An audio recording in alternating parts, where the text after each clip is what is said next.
खुलुमबाय स्टुडियाव दं आं भाग्यश्री बसुमतारी। खुंगा 34थि रंजालि बैसागु फोरबो खुंफुंदों बेलगुरि बैसागु अनसाय आफादा।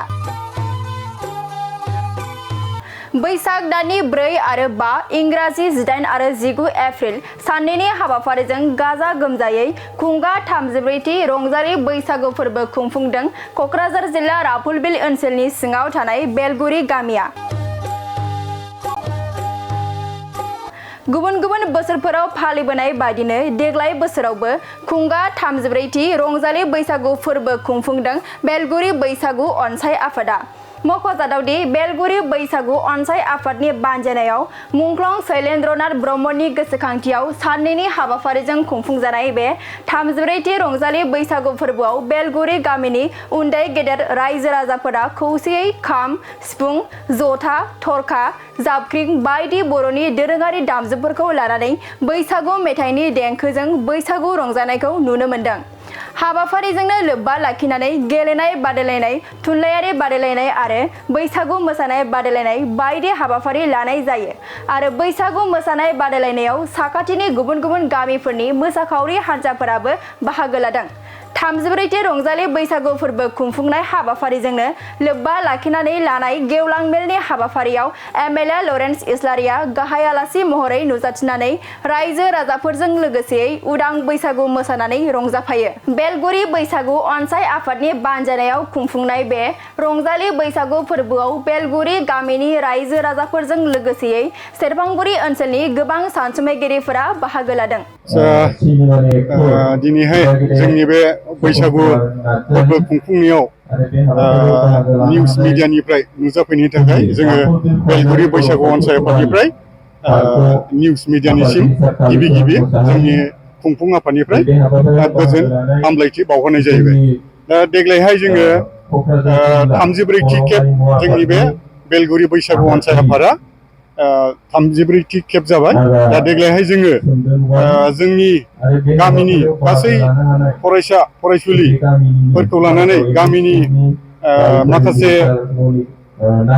हौवा हिन्जाव गथ' गथाय बयखौबो लानानै जोङो माखासे बेबायदिनो माखासे दोरोङारि गेलेनाय, दुरुं बोनाय, ओमफ्राय उन्दैफोरनि बिदिनो दाउला सौलायनाय, बिजि खुन्दुं सोनाय बेबायदि बायदि माखासे जोंनि गेलेनायखौ जों होदों आरो लोगोसे फैबाय थानाय इयुन जोलैफोरनि बिसोरनि नोजोरखौ बोनानै जोङो थुनलाइयारि बादायलायनाय, गेलेमु बादायलायनाय बेफोरखौ जोङो बादायहोनाय जादों आरो लोगोसे जोङो देग्लायहाय खाथि थानाय जोंनि बे बिसिडिसिनि सिङाव थानाय माखासे गामिफोरखौ जोङो बे बैसागु हान्जा मोसानायाव बादायनो जों लेंहरनाय जाहैदों आरो बेखिनिखौ आं मिथिहोबाय।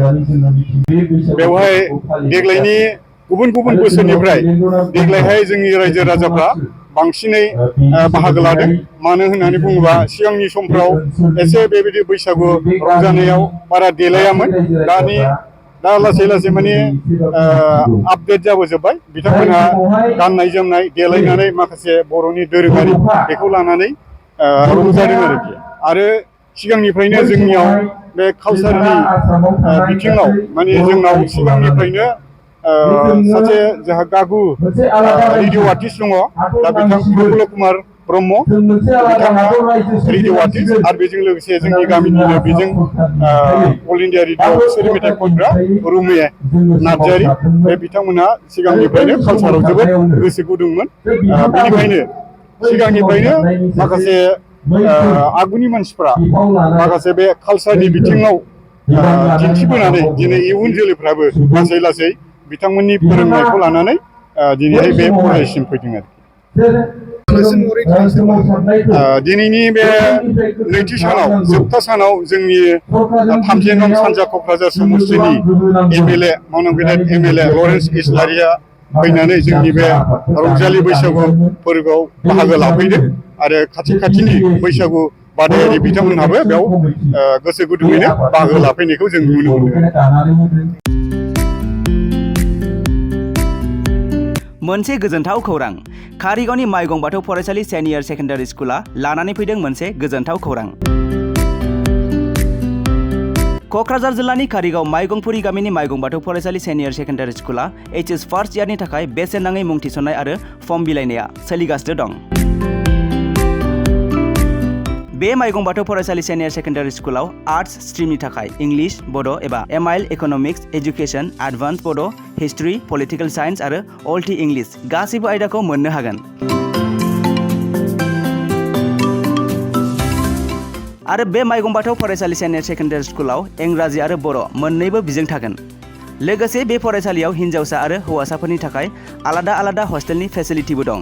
नोंथाङा जुदि नोंथांनि गथ'खौ HS फार्स्ट इयारनि थाखाय गोदान मुं थिसननो सानदों अब्ला मानोथो गोबाव खालामनो? थाबैनो बे माइगं बाथौ फरायसालि सेनियर सेकेन्डारि स्कुलाव बेसेन होनाङा जासे मुं थिसनहैदो। आबुङै मिथिनो थाखाय 8011 394710 एबा 8133845456 नङाब्ला 7638023455 नैबे जानबुं नाम्बाराव फन खालामना खौरां लाहरनो हागोन।